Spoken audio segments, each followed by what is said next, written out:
എല്ലാ കാര്യങ്ങളും അല്ലാഹുവിനെ ഏൽപ്പിക്കുകയാണ്. എല്ലാ കാര്യങ്ങളും അല്ലാഹുവിനെ ഏൽപ്പിക്കുകയാണ്.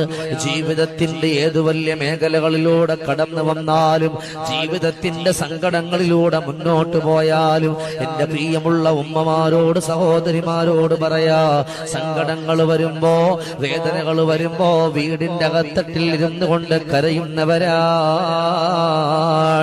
എന്നാൽ ആ സങ്കടങ്ങളും ആ വേദനകളും നിങ്ങളിലേക്ക് വരുമ്പോ നിങ്ങളെ കൊണ്ട് ചൊല്ലാൻ പറ്റിയ ബിസ്മില്ലാ അലൈഹി തവക്കൽതു അലല്ലാഹ് വലാ ഹൗല വലാ ഖുവത ഇല്ലാ ബില്ലാഹ്. ഉണ്ടായ സങ്കടങ്ങൾ, ഉണ്ടായ വേദനകൾ, ഉണ്ടായ പ്രയാസങ്ങൾ അതെന്തെന്നാണോ അത് റബ്ബിലേക്ക് അങ്ങ് ഏൽപ്പിക്കുകയാണ്, അല്ലാഹുവിലേക്ക് അങ്ങ് ഏൽപ്പിച്ചു കൊടുക്കുകയാണ്.